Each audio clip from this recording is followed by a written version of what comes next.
Hi, this is Carol from Owl's Nest Quilters. Today we are going to explore the different accessories that come with your scan and cut, so you kind of learn what all of the different tools are and how they're used. So come along with us. So I know that there are a lot of different machines out there, and I know that a lot of you are commenting on Facebook from other countries. And so I don't really know what the differences are between the UK machines and the American machines, but hopefully there's a lot of similarities that you'll be able to get a lot out of these videos. The new scan and cut machine, which is the one I'm going to primarily focus on, although some of our episodes will have some of the older models, just have a wealth of possibilities for blades now. It comes with the standard blade, which is in the black, and those just easily pop in. This has to be flush against the machine. There's a flat side. If you're struggling with it, then it's not in right. It should just slip in really easily, and that should go down with absolutely no effort at all. If you're struggling at all, then something is wrong, and don't force it. We now have these absolutely fabulous fabric blades, and those are going with the fabric mat, and they are color coordinated. So we have the gold and the gold. The fabric mat is replacing the old system where you had to have the fabric support sheets that you had to put on your mats in order for fabric to stick better. These are awesome mats. They are very, very sticky.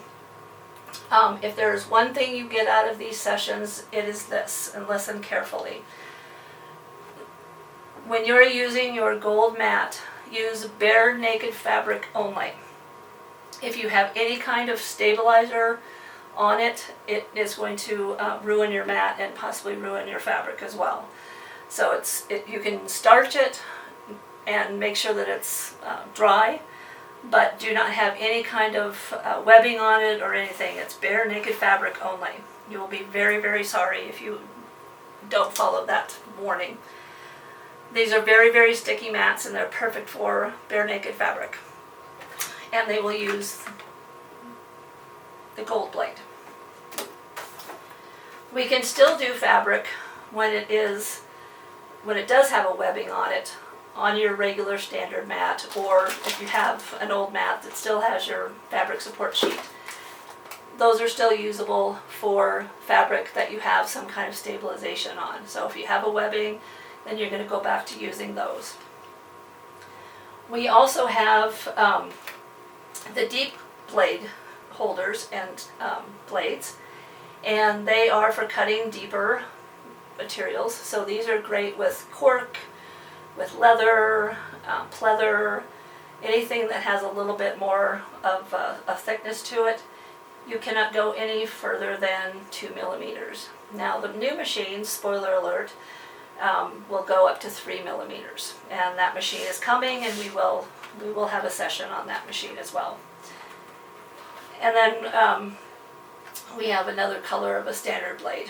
So those are our blade options now. They also just recently came out with a vinyl cutter, and unfortunately I'm all sold out because we had a wonderful vinyl class.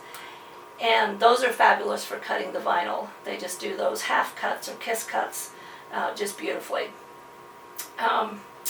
Let's see, the other things that your machine comes with, the spatula. You're going to want to get some other items in order to make your lives easier. They have the scrapers, they have the tweezers, the brayers. All of these are good things for making sure that your paper or your fabric or whatever you're cutting is firmly adhered to your mat. The tweezers are good for weeding. There are a lot of companies now are coming out with little weeders which look like little dental picks, and you'll definitely want to get one of those. The other thing is sometimes, even though a mat is a little bit worn and not quite as sticky, Brother comes out with this washi tape, which is excellent for using on your scan and cut mats. The only other thing that I have found that's as good is from the dollar store. If you go to the dollar store and you get their medical tape, that also works. Then you also have the pens that come with your machine. These are for the drawing, so they come with your basic primary colors, and those are for drawing any of the patterns that you want to put on cards and so on. These are your basic water-soluble and air-soluble pens that are good for the quilting. So one of the things that you may not know that we'll get to in another lesson is that you can quilt with these machines, in that they will cut and give you your 1/4 inch around your squares, and it's just kind of really slick. So those are your air and water soluble pens. So those are some of the things that I would suggest that you get. Owl's Nest Quilters, because you love to create.